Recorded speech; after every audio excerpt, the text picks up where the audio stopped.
Hello and welcome to another episode of our project management learning session. আজকের এপিসোডে will talk about agile manifesto. 2001-এ কিছু agile expert এবং methodology নিয়ে কাজ করে এরকম কিছু এক্সপার্ট একটা মিটিংয়ে অ্যাজাইল ম্যানিফেস্টোটা ক্রিয়েট করে।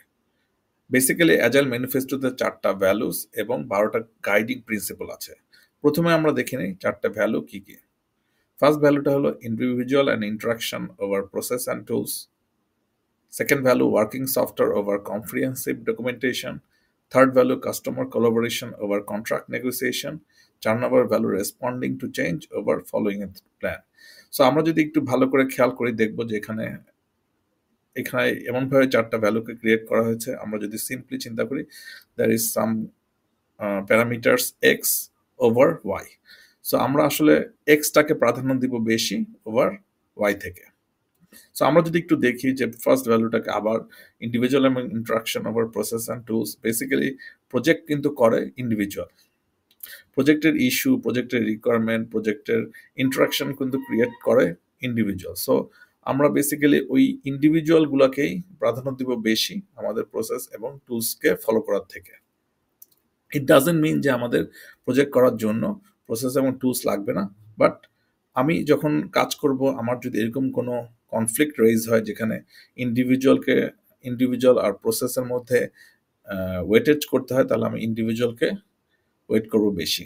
ওকে, সেকেন্ড হলো working software over comprehensive documentation. এটাকে আপনি বলতে পারেন working system over comprehensive documentation. Basically আমরা ফোকাস করব যতটুকু আমাদের ওয়ার্কিং সফটওয়্যারটাকে ডেভেলপ করতে বেশি, রেদার দ্যান ডকুমেন্টেশন ক্রিয়েট করার জন্য। সো আমরা যদি খুবই কম্প্রিহেন্সিভ ডকুমেন্ট করি যে আমাদের সফটওয়্যারটা কেমন হবে, আমাদের সিস্টেমটা কেমন হবে, সেটা কিন্তু আসলে ওয়েস্ট হিসেবে দেখা যাবে। কারণ কি, আপনি যখন সফটওয়্যার ডেভেলপমেন্টে আছেন সেখানে কিন্তু অনেক সময় যেটা হয় যে আপনার অনেক কোডিং অথবা অনেক কোনো সিস্টেমের একটা ফাংশনালিটি হয়তো কাজ করবে না প্রপারলি। সো আপনি যদি ওগুলোর জন্য কম্প্রিহেন্সিভ ডকুমেন্টেশন তৈরি করেন তাহলে সেটা আপনার জন্য ওয়েস্ট হবে। সো আমরা ডকুমেন্ট করব যখন আমরা নলেজ ওয়ার্ক প্রজেক্টে আছি, আমরা যে ডকুমেন্ট করব barely sufficient, just in time, last responsible মোমেন্টে যতটুকু করা দরকার ততটুকু করব। আর জাস্ট বিকজ মানে হলো যে আপনি হয়তো ডকুমেন্টেশনটা না করলে আপনার কিছু লস হবে বা কিছু পেনাল্টি হবে বা কিছু জিনিস আপনি পাবেন না, সে কারণে আপনি জাস্ট বিকজ আপনি ডকুমেন্টেশনটা করবেন। ঠিক আছে, থার্ড হলো customer collaboration over contract negotiation. যেহেতু অ্যাজাইল, আমি যখন নলেজ ওয়ার্কে আছি আমি চেঞ্জকে অ্যাকোমোডেট করার চেষ্টা করব। সো কন্ট্রাক্টের ওয়ার্ডিং থেকে আমার কাস্টমারের রিকোয়ারমেন্টটাকে আমি বেশি প্রাধান্য দিব। ওকে, সো এটা খুবই সিম্পল। লাস্ট নাম্বার যেটা হলো responding to change over following A plan. কাস্টমারের রিকোয়ারমেন্টটা সেটা যদি আমার প্ল্যানে না থাকে, আমি সেটাকে অ্যাকোমোডেট করার চেষ্টা করব আমার প্রোডাক্ট লাইনের মধ্যে অথবা আমার ফিচার লিস্টের মধ্যে, রেদার দ্যান ফলোইং এ প্ল্যান। তার মানে আমার কোনো কারণে যদি কোনো কাস্টমার কোনো রিকোয়ারমেন্ট যেটা আমার প্রোডাক্টের জন্য ভ্যালু ক্রিয়েট করবে, সেটাকে আমি ওয়েলকাম করার চেষ্টা করব। ঠিক আছে, এইটা হলো 4টা ভ্যালুস। আমরা যদি দেখি এবার 12টা guiding principle. So first guiding principle হলো our highest priority is to satisfy the customer through early and continuous delivery of valuable software. তার মানে হলো যে যারা সফটওয়্যারে কাজ করবে অথবা নলেজ ওয়ার্ক প্রজেক্টগুলোতে কাজ করবে, তাদের মেইন ফোকাস হবে যে আমি কাস্টমারকে খুব তাড়াতাড়ি তার যে সিস্টেমটা দরকার বা তার যে সফটওয়্যারটা দরকার সেটাকে ডেলিভারি করা। সো আমি যত তাড়াতাড়ি কাস্টমারকে ডেলিভারি করব, তত তাড়াতাড়ি এইটা কাস্টমার রিটার্ন অফ ইনভেস্টমেন্টটা তত তাড়াতাড়ি অ্যাচিভ করতে পারবে। এবং এটার একটা ওয়ে আছে। আরেকটা ওয়ে হলো যে আপনি যদি যত তাড়াতাড়ি একটা মার্কেটেবল প্রোডাক্ট ক্রিয়েট করতে পারেন, সেটা যদি আপনি মার্কেটে ছেড়ে দেন, তাহলে আপনার কাস্টমারের কাছ থেকে আপনি ফিডব্যাক পেতে পারেন যে আপনার প্রোডাক্টে কোনো সমস্যা আছে কিনা, এনহ্যান্সমেন্টের ওয়ে আছে কিনা, ইমপ্রুভমেন্টের জায়গা আছে কিনা, এগুলো তত তাড়াতাড়ি আপনি সারফেসে নিয়ে আসতে পারেন। সো আপনি ফোকাস করবেন যে আমি যত তাড়াতাড়ি সম্ভব তত তাড়াতাড়ি যেন আমি কাস্টমারকে একটা সফটওয়্যার ডেভেলপ করতে দিতে পারি। সেকেন্ডটা হলো welcome changing requirement even late in development, agile process harness change for the customer competitive advantage. So আমরা যেরকম দেখেছিলাম ভ্যালুতে, সেরকমই এখানেও সেম গাইডিং প্রিন্সিপালটা আছে। যত লেটই হোক না কেন, কাস্টমারের জন্য যদি ভ্যালু ক্রিয়েট করে তাহলে আমি সেটাকে অ্যাকোমোডেট করার চেষ্টা করব। থার্ড প্রিন্সিপাল হলো deliver working software frequently from a couple of month couple of week to couple of month with a preference to the shortest timeline.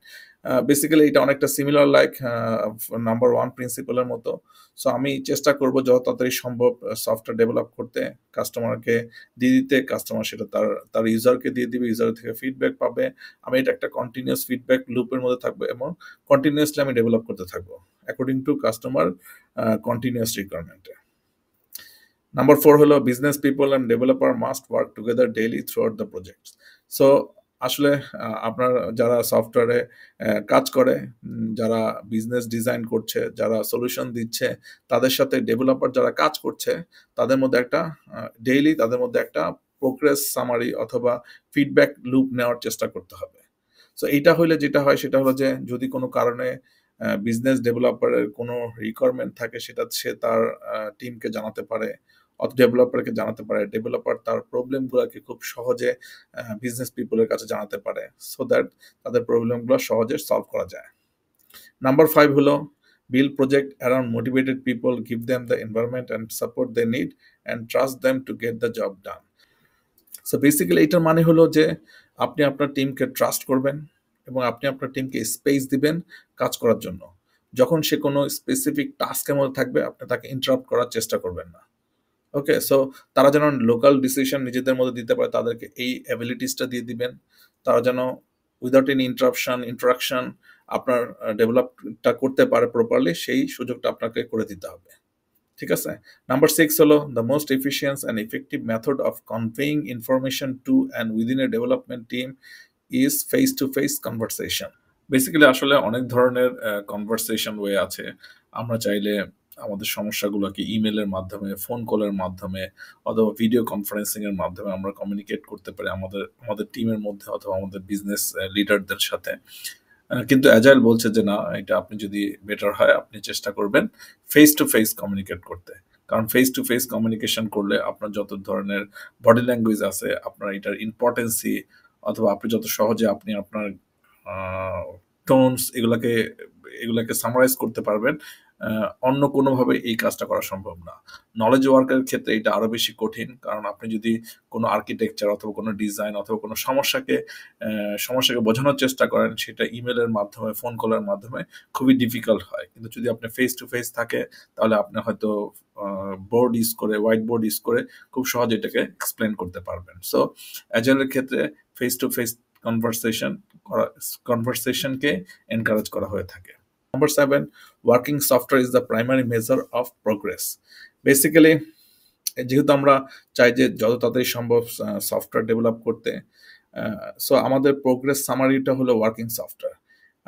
Basically আমরা যদি স্প্রিন্ট অথবা এক্সপি, যেগুলো অ্যাজাইলের পপুলার ম্যাথোডোলজি, সেখানে story পয়েন্টকে বলা হয় progress. Basically story point দিয়ে আপনার feature কতটুকু ডেভেলপ হয়েছে সেটা সম্পর্কে আপনার আইডিয়া থাকে। সেই কারণে আলটিমেটলি আপনি আপনার কতটুকু সফটওয়্যার ফিচারকে ডেভেলপ করতে পারছেন সেটাই আপনার প্রোগ্রেস। যতটুকু কাজ শেষ হয়নি সেটা বেসিক্যালি প্রোগ্রেসের মধ্যে থাকে না। কোনো কারণে যদি কোনো ওয়েস্ট ক্রিয়েট হয় বা কোনো কোডিং থাকে যেগুলো জাঙ্ক হিসেবে থাকে, সেগুলো অ্যাভয়েড করার চেষ্টা করতে হয়। সো যতটুকু ফাংশনাল ততটুকুকে আপনি আপনার প্রোগ্রেস হিসেবে সামারাইজ করবেন। 8 নম্বরটা হলো agile process promote sustainable development. The sponsor, developer and user should be able to maintain a constant pace ইনডেফিনিটলি। অনেক ক্ষেত্রে যেটা হয় সেটা হলো ইভেন আমাদের লাইফের ক্ষেত্রে হয় যে আমরা একটা সময় খুব বেশি কাজ করি, আবার আরেকটা সময় দেখা যায় যে একদমই ফ্রি আছে। সো অ্যাজাইলের ক্ষেত্রে যেটা হয় যে তারা চায় যারা স্পন্সর আছে, ডেভেলপার আছে, বিজনেস পিপল আছে, তারা সবাই সবসময় একটা কনস্ট্যান্ট পেসে থাকবে। এরকম না যে আপনি 10 দিন খুব স্পিডি কাজ করবেন, সারা রাত কাজ করবেন বা ওভারটাইম করবেন, কিন্তু পরের 10 দিন কোনো কাজ নাই। আমরা সেটাকে চেষ্টা করব লেভেলিং করা। সো অ্যাজাইলের ফোকাসই হয় হলো আপনি কন্টিনিউয়াসলি কাজ করবেন অনেক সময় ধরে, কিন্তু আপনি একটা রেগুলার পিরিয়ডে কাজ করতে থাকবেন।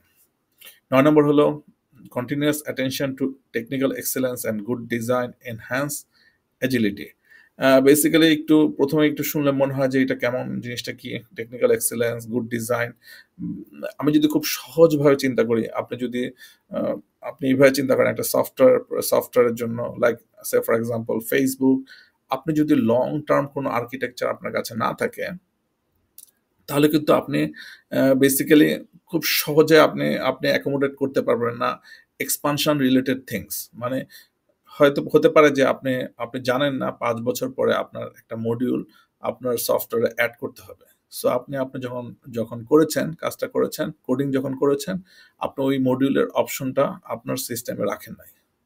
তাহলে যেটা হবে যে আপনি যখন ৫ বছর পরে বা ২ বছর পরে ওই মডিউলটাকে এড করার প্রয়োজন হবে, তখন আপনার যে এক্সিস্টিং যে সিস্টেম আছে সেই পুরো সিস্টেমটাকেই আপনার আপগ্রেড করতে হবে। সো এই যে আন্ডারস্ট্যান্ডিং গুলো ডেভেলপ হয় আপনার ডেভেলপমেন্ট টিম থেকে।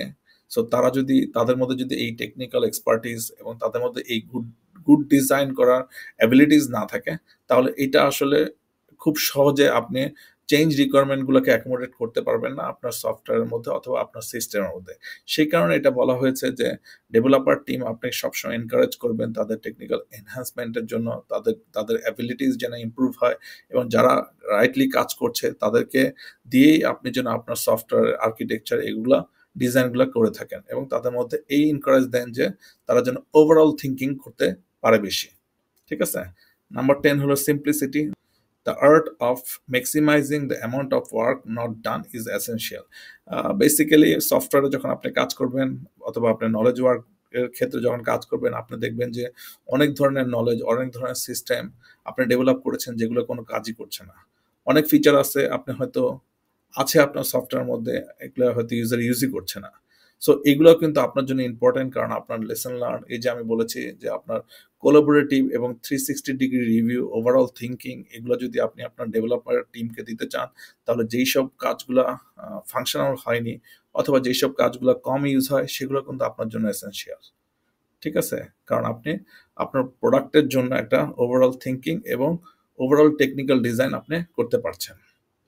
Number 11, the best architecture requirements and design emerge from self-organizing team. Basically আমরা এটা যখন আগের প্রিন্সিপাল একটাতে পড়েছি যেখানে টিমকে আমি ছেড়ে দিয়েছি তার লোকাল ডিসিশনের জন্য। সেলফ অর্গানাইজিং টিমই বেসিক্যালি এই ধরনের হয়ে থাকে। তারা তাদের মতো কাজ করতে পারে, তারা জানে কোন কাজের পরে কোন কাজটা করতে হবে, তাদের মধ্যে এই অ্যাবিলিটিসগুলো আছে লোকাল ডিসিশন নেওয়ার এবং একটা সিস্টেমেটিক স্ট্রাকচারে কাজ করার জন্য। সো বিজনেস পিপল বা লিডার্স বা স্ক্রাম মাস্টার অথবা প্রজেক্ট ম্যানেজার তার ডেভেলপার টিমকে ট্রাস্ট করতে হবে, তাদেরকে স্পেস দিতে হবে, তাদের রোড ব্লক বা ডিফিকাল্টিস এরিয়াসগুলোকে ক্লিয়ার করতে হবে, সো দ্যাট আপনার টিম যেন কাজ করতে পারে ফ্রিলি, সেই ব্যবস্থা করে দিবে বিজনেস পিপলরা। সেলফ অর্গানাইজিং টিম যেটা হবে, তারা যেহেতু জেনারেলাইজ স্পেশালিস্ট হয়ে থাকে, তারা কি করবে, আপনার প্রোডাক্টকে এনহ্যান্স করতে পারবে এবং সে যখন দেখবে যে তার মধ্যে এই ওনারশিপটা আসবে, প্রোডাক্টের মধ্যে এনহ্যান্সমেন্ট অথবা কাস্টমার সাথে কোলাবোরেটিভ অ্যাকশন যখন নিবে বা ফিডব্যাক নেওয়ার চেষ্টা করবে, তখন তার মধ্যে এই আন্ডারস্ট্যান্ডিংটা থাকবে ওই ফিডব্যাকটাকে কিভাবে তার সফটওয়্যার অথবা সিস্টেমের মধ্যে অ্যাকোমোডেট করবে। সো এটা হলো নাম্বার 11। লাস্ট যেটা, সেটা হলো at regular interval team reflects on how to become more effective, then tunes and adjust its behavior accordingly. Basically team যখন কাজ করবে কোনো আইটারেশন, আমরা যখন স্ক্রাম অথবা এক্সপি পড়েছি, এক্সপি ম্যাথোডোলজিস আছে যেখানে স্প্রিন্ট রেট্রোস্পেক্টিভ অথবা আইটারেশন রেট্রোস্পেক্টিভ আছে, যেখানে টিম নিজেরা বসে, তারপর সে ওভারভিউ করে কি তার ভালো হয়েছে কি তার খারাপ হয়েছে, তারপরে সেটা কে এনকারেজ করা, সেটাকে ইমপ্রুভ করার চেষ্টা করে পরবর্তীতে। সো তারা কি করে, প্রতিটা আইটারেশন অথবা স্প্রিন্ট হওয়ার শেষে স্প্রিন্ট রেট্রোস্পেক্টিভ করে তাদের মধ্যে একটা আলোচনা করে কোন কাজটাকে তারা নেক্সট ফেজে আরো বেশি করে করবে, কোন কাজটাকে অ্যাভয়েড করবে। সো এইটা যেহেতু প্রতিটা আইটারেশন অথবা রেট্রোস্পেক্টিভের পরপরই হচ্ছে, তা টিমের মধ্যে কন্টিনিউয়াস একটা ইমপ্রুভমেন্টের জায়গা তৈরি হয়। সো বেসিক্যালি এটার আরেকটা দিক আছে, সেটা হলো যে আমরা যখন ট্র্যাডিশনাল প্রজেক্ট করি তখন কি হয় যে আপনি আপনার প্রজেক্টটা শেষ করেছেন, তারপরে আপনার প্রজেক্টের লেসন লার্নটাকে আপনি আপনার অর্গানাইজেশনের লেসন লার্ন রিপোজিটরিতে দিয়ে দিচ্ছেন। তার পরবর্তীতে সিমিলার টাইপ প্রজেক্ট যখন কেউ করছে, তখন সেই লেসন লার্নটাকে ইউটিলাইজ করার চেষ্টা করে। কিন্তু যদি আপনি আপনার প্রজেক্টের মধ্যেই আপনি যখন একটা স্মল ইনক্রিমেন্টে কোনো ডেলিভারি করছেন কাস্টমারের কাছে, সেই সময় যদি আপনি এরকম একটা লেসন লার্ন বা নলেজ কার্ভ ক্রিয়েট করতে পারতেন, তাহলে যেটা হতো সেটা হলো যে আপনি আপনার প্রজেক্টের যে উইদিন ইউর প্রজেক্ট যে নলেজটা আপনি পাচ্ছেন, সেটা আপনি ওই প্রজেক্টের মধ্যে অ্যাপ্লাই করতে পারছেন। সো এইটা বেসিক্যালি আপনার জন্য ভালো, প্রজেক্টের জন্য ভালো এবং সিমিলার প্রজেক্ট বা আসলে সিমিলার না, সেম প্রজেক্টে আপনি আপনার নলেজটাকে ইউটিলাইজ করতে পারছেন। সো আপনি যদি রেগুলার ইন্টারভ্যালে এই রেট্রোস্পেক্টিভটা করেন, আপনার টিমের জন্য ইমপ্রুভমেন্টের জায়গা তৈরি হয়, আপনার প্রজেক্টেরও ইমপ্রুভমেন্টের জায়গা তৈরি হয়। সো এইটা হলো 12টা guiding principle. So that's all for today's Agile Manifesto discussion. Thank you very much for watching. See you in our next episode.